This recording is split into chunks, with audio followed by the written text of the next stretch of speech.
John Wick has become a big, fun filled, kick ass, action packed film franchise for Lionsgate and, well, Summit Entertainment when it started like over a decade ago. Well, after four films and a spinoff in the Continental, I've just seen the brand new spinoff film from the series, Ballerina, now playing in theaters. But is this new John Wick spinoff worthy enough to be another fun-filled thrill ride of a kick-ass film, even with a chick in the lead, or is this one not worthy enough to keep its balance on its tippy toes? Find out in this spoiler-free review right now. Big D's Entertainment Rankings and Reviews.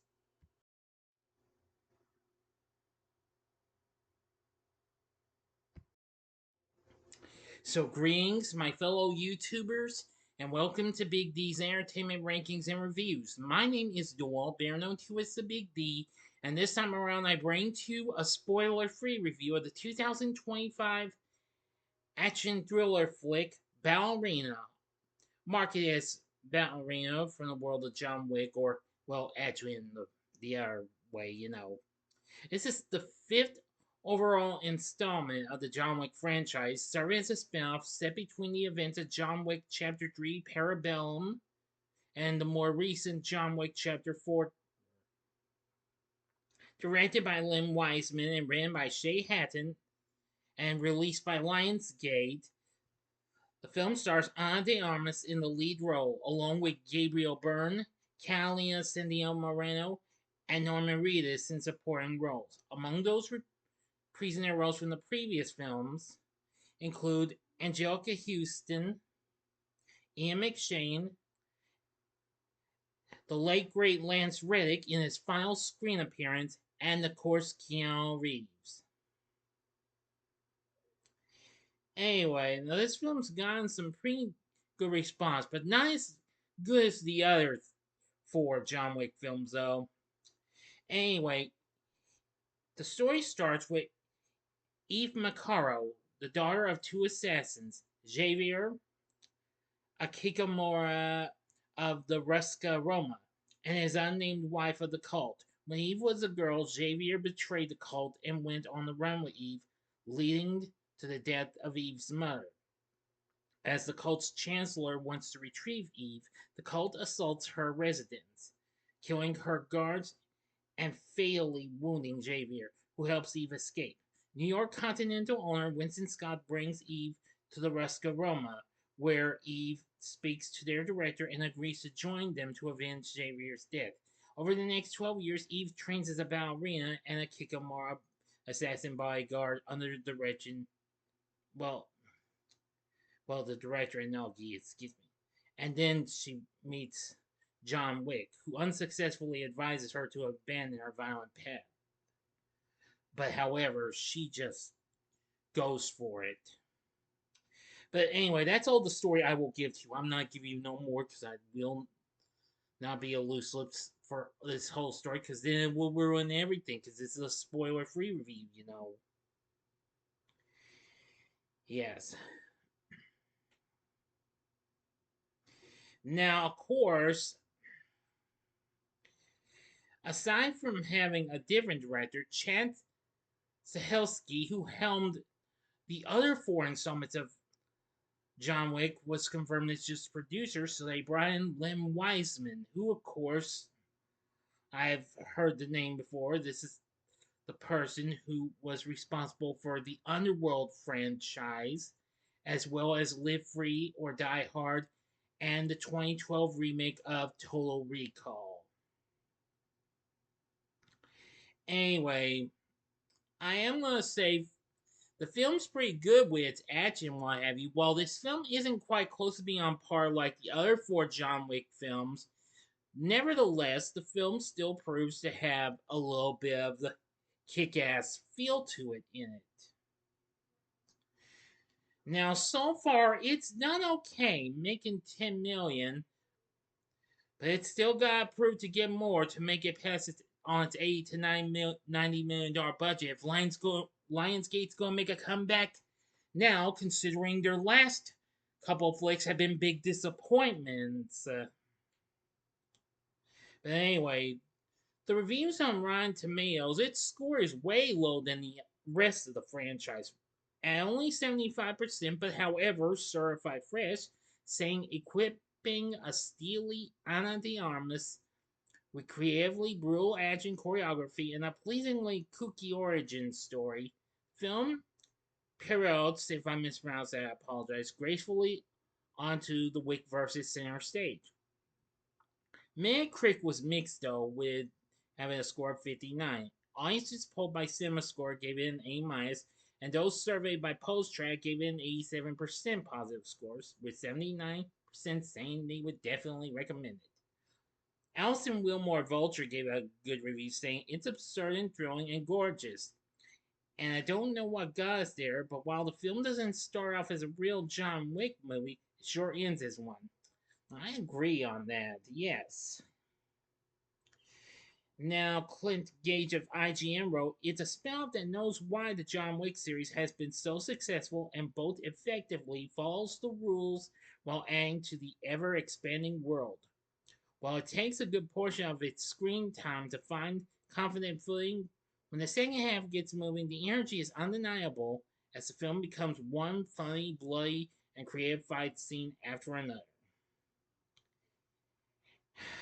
However, Slant Magazine was more critical on this, as Justin Clark stated, sounds a mythology of its own, or any substantive ties into where the John Wick films go chronologically after this. The film is just another 8711 joint. And of course, 8711 is one of the companies that produced this, along with Thunder Road, who of course produced the other films. Anyway, I can understand, yes, this may not be one of the best John Wick films, but it still proves to have some good action in it and what have you. I will say it was just so incredible. Anywho,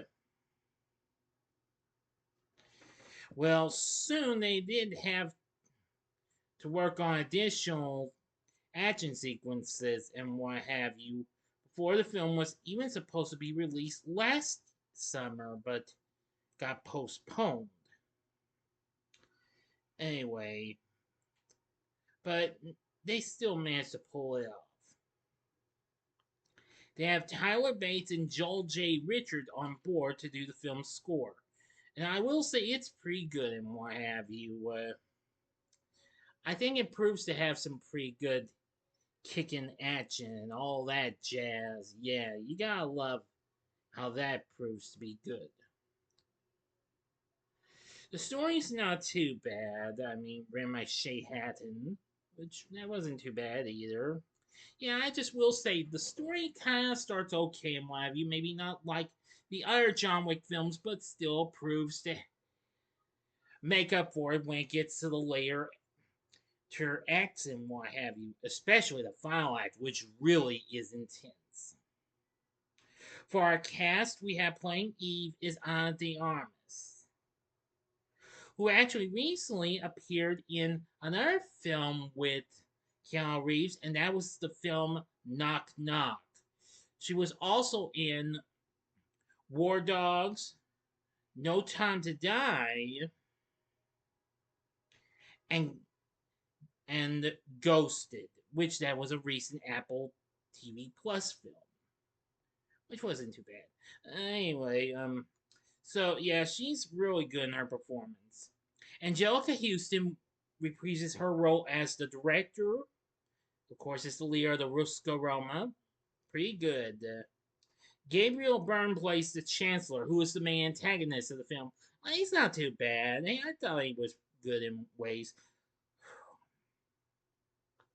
Now, let's see. The late great Lance Reddick returns as Sharon, the concierge of the Continental. Of course, this was his final appearance, an overall final on-screen appearance released posthumously. Norman Reedus plays Daniel Pine. Yeah, pretty good. I wish we could have seen a little more of him though, but well, still a good performance though. Catalina Sandino Moreno played Lena. Not too bad. An assassin working for the Chancellor, who happens to be connected to Eve in a way, but I won't spoil that. I'm keeping that hush hush. Ian McShane returns as Winston Scott, the owner of the Continental. He's still pretty good. And of course, Keanu Reeves as John Wick. Yes, it's not too bad. We got to see some of him. A little more of him than I had thought. But of the whole, I found Ballerina to be pretty good and what have you. While it might not have come on par with the other Vor films, but again, nevertheless, as I've said already, I don't mean to sound like a broken record. It still proved to have some kick-ass bits and what have you. I know it kind of starts out a little different than the other John Wick films, though, but still proved to be a good one. So I would definitely recommend Ballerina. I think if you really want to see what happens, you might want to check this out. If you're a John Wick fan, you want to see a different type of character following in the footsteps of John Wick, you're more than welcome to check this out. As for the film, I wish it the best of luck. It's gonna need it. For my score, I'm gonna give Ballerina 4.5 stars. On a scale of 1 to 10, I give it a 9. So, what did you think of Ballerina? Let me know in the comment section below. If you like this video, consider clicking the like button, subscribe, and be a part of the Big D Nation. Continue to help support my channel, make it grow, and make the views grow. Tell all your friends about my channel, give them to know me. May they'd like to be a part of my Big D Nation and share my vids with your friends if you'd like. And we will have another video coming up for you real soon. Please excuse me. Okay, now join me next time when I bring to you the second part of part 2 of my Do You Remember series on UPN Kids. So, if you like this, consider checking out my reviews of the films that have their stories come before Ballerina. The upper left-hand corner is my review of the one that started it all, John Wick. The upper right-hand corner is my review of John Wick 2, and the bottom left-hand corner is my review of John Wick Chapter 3, Parabellum. And the bottom right-hand corner is a button you can click to subscribe. If you like rankings and reviews on movies, TV, music, video games, etc., then I'm your guy. Thanks for watching. Until next time, I'm the Big D saying, see ya.